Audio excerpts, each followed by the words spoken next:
एक गांव में दयालु नाम का लकहाड़ा रहता था। वो बहुत ही गरीब था।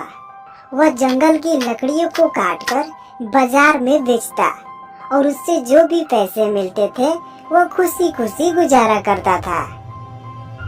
एक दिन दयालु लकहाड़ा हमेशा की तरह जंगल की लकड़ियों को काटकर बाजार में बेच रहा था। लकड़ियां ले लो। लेकिन उस दिन उसका पूरा दिन ऐसे ही बैठे बैठे बीत गया और उसका एक भी लकड़ी नहीं बिका। तो दयालु उस दिन बहुत ही ज्यादा दुखी हो जाता है और अपने मन को संभालते हुए बोलता है, शायद आज बाजार में ग्राहक नहीं आए होंगे, इसीलिए मेरी लकड़ी नहीं बिकी। कोई बात नहीं, अगले दिन बिक जाएंगे। वह इतना कहते हुए अपने घर की ओर चला जाता है और अगले दिन फिर लकड़ियों को लेकर बाजार में बेचने लग जाता है। लकड़ियां ले लो, सूखी सूखी लकड़ियां ले लो। लेकिन उस दिन भी पूरा समय ऐसे ही बीत जाता है और एक भी लकड़ी नहीं बिक पाती है। तो उस दिन दयालु बहुत ही ज्यादा दुखी हो जाता है और वह उदास होकर कुछ सोचने लग जाता है। तो तभी उसका दोस्त सामने से गुजरता है और उसे देखते हुए बोलता है, क्या दयालु, कैसे हो? सब बढ़िया है ना? और इतना मुंह लटका कर क्यों बैठे हो? और ये अभी भी तुम लकड़ियों का ही व्यापार कर रहे हो क्या? कौन पागल तुम्हारी लकड़ियों लेगा? आजकल के लोग अब गैस सिलेंडर से खाना बनाते हैं, तो तुम्हारी लकड़ियों को कौन लेगा? जाओ जाओ, कोई दूसरा धंधा करो, इन लकड़ियों को कोई नहीं पूछने वाला। जाओ जाओ, धंधा कोई चेंज करो। पागल कहीं का, अभी भी लकड़ियां बेच रहा है। गैस का जमाना आ गया है। दयालु अपनी दोस्त की बात सुनकर और भी ज्यादा दुखी हो जाता है और दयालु मन ही मन रोने लग जाता है और रोते रोते पूरी रात हो जाती है और पूरी बाजार में सन्नाटा छा जाता है। और फिर भी दयालु रोना नहीं छोड़ता है और भी ज्यादा जोर जोर से रोने लग जाता है। तभी उसके सामने से उससे भी तेज रोने की आवाज सुनाई देने लग जाती है। कोई मुझे यहाँ से निकालो! हेल्प! कोई मेरा आवाज सुन रहा है ना? हेल्प! रोने की आवाज सुनकर दयालु चुप हो जाता है और देखता है कि ये आवाज तो कुएं से आ रही होती है। तो दयालु उस कुएं के पास जाने लग जाता है।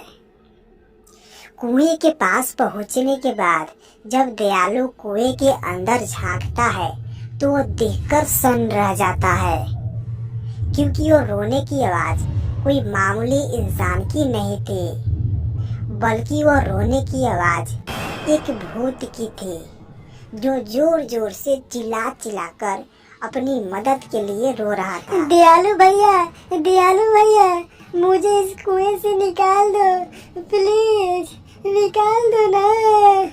मुझे इस अंधेरे से बहुत ही डर लगता है। इस गंदे पानी से मेरा दम बहुत ही घुटता है।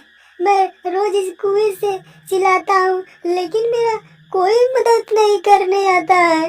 लेकिन तुम बहुत ही नेक दिल के लगते हो। दयालु, मुझे इस नर्क के कुएं से बाहर निकाल दो ना, प्लीज। मैं तुम्हारा कभी भी आसान नहीं बोलूँगा, तो निकाल दो ना।